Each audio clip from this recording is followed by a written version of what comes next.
richest person in the country. It's like 90% of the country. And, you know, I mean, a lot of the homosexual antipathy comes from the Bible. And, you know, what they say, because they're not monsters, is hate the sin, love the sinner. That's like the conservative, the mainstream. That's their vibe.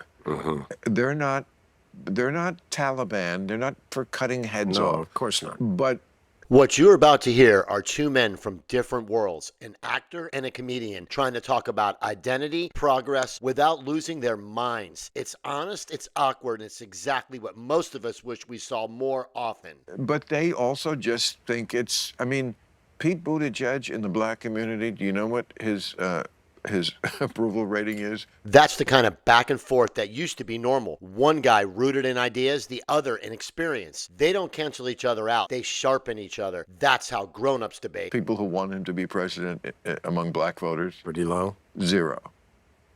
That's pretty low. Man. And I think like he's him. fantastic. I do too. Oh, I love him. Love him on my show. Love him as just a speaker, as a brilliant guy who gets it, who can moderate to the middle, who can take the Democratic Party to a place. But boy, that's a hurdle that the Democrats are going to have to deal with. I don't know much, but I think we gotta let somebody different start running things. A woman, a gay guy, a gay woman. We got to try something different. I don't think it's based on identity like that, Bill.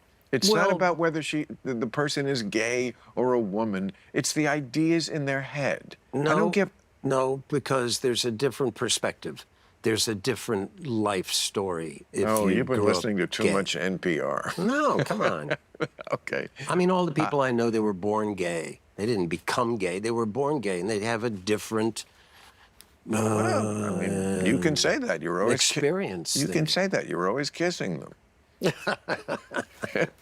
I know, but that doesn't mean they're a priori wiser. I mean, the wisdom could come from anyone. Well, I know, but as Einstein said, if you keep doing the same thing, expecting different results, that's insanity. And maybe it's time to let a woman run this place. I'm sure it absolutely is. It's if that person who happens to be a woman is the smartest, bestest person to lead us. I agree. But like, I'm not going to.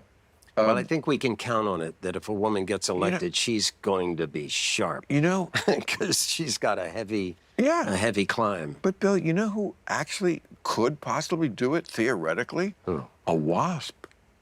Yeah, it could come. So. It really could come from a wasp. I know. Felicity and I are going to do a... Benjamin Franklin, wasp. I know. We're going to do a benefit for the Atlantic Theater Company, and we're going to read this thing called Love Letters by A.R. Gurney. Do you know that? Oh, of course I know. Oh, my God. Okay, it's been done a million times. Of course, but could you be more waspy than Pete Gurney? The Dining Room? When I was in high school, I did Spoon River Anthology. Do you know what that is? Yes, I do. Talk about waspy. Yeah, I know. And anyway, Felicity and I were rehearsing this thing, and I just love it so much because it's so waspy. And yes. It's just... We have a culture, too.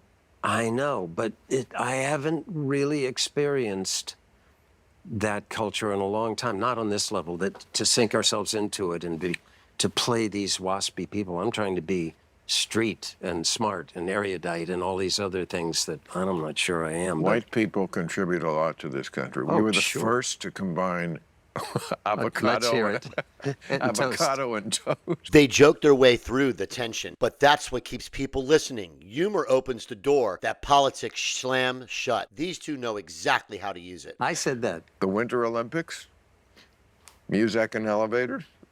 Okay. Bronze statues. Yeah, but also that scroll that goes along the bottom of the TV. I think it was a white guy and probably a wasp who said, that's a good idea. I tell that joke every week, and I just love it. But no, I mean, wherever the idea comes from, I mean, this is certainly... By the way, one of the things I like about getting old is hearing the stupid things my young friends say. It makes me feel so good. It should, because you're right. Like, just because something is new doesn't make it automatically better, which is what they seem to think. You have to, a lot of the younger people are all excited about communism. Well, that's because you're dumb and you didn't study this, and it's not all your fault. They just didn't teach it to you. But us older people know they actually tried it, and it was a fucking nightmare. Nightmare. Communism, A murderous what, nightmare. a murderous, soul-sucking night. Even if they didn't kill you, your soul was just quashed. You couldn't get ahead. There was no, everything was corrupt because it didn't conform to human nature. Humans are selfish. Capitalism, with all its problems, is by far the best system, and it has Totally. lifted the most people out of poverty than anything. We've made amazing progress with what they used to call, I guess they still call, extreme poverty, you know, like $1 a day Yeah. people. Like, just in the 25 years since this century began, that has been like cut like down to like only a few percent. When it was like know. 15, that's very big progress. Which is a fight I have with most of the young people I know. They say these global condemnations of where we are. We haven't learned anything. And I say, that's, you know, you can You be- haven't learned anything. You haven't learned anything. That's the problem. And you're not part of the solution if you don't admit where we were and where we are. Let's keep going in that direction. You know, every movie you watch before, really, even like 2010, I could name movies that certainly are just like very white, shall we say. Where Completely white, yeah. That they would never make today with just, listen, all, okay. But certainly from the 90s back, like there's no movie that doesn't have something that is cringe now. You know, I mean, in Internal Affairs, love that movie, 1991. Richard Gere, never better. Andy Garcia, love him and everything. I don't think he likes Couldn't me, make it today. but I love it. Well, he full on clocks his wife, and he's the good guy. And then they blame it on him being Latin and a hothead, and we're all cool with that. And this is 1991. I just want to say to the kids, the reason why things are cringe is because we did change. That's the truth. Things only feel cringe when we've actually grown past them. That's what progress looks like, even when it's uncomfortable. If you want more real conversations like this, no yelling, no filters, hit subscribe and stay tuned for the next Unfiltered Take.